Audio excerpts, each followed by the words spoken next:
vědomě říkáme, že nechceme zvyšovat daně.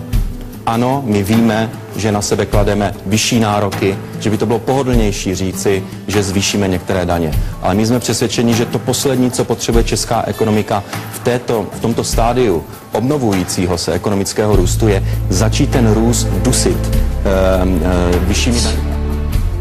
No a teď rozhodne volič.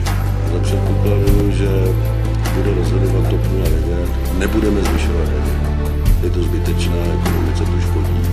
Toto je naše poselství. My chceme vládu rozpočtové odpovědnosti. Vládu, která zastaví Českou republiku před dluhovou pastí. Vládu, která zabrání státnímu bankrotu.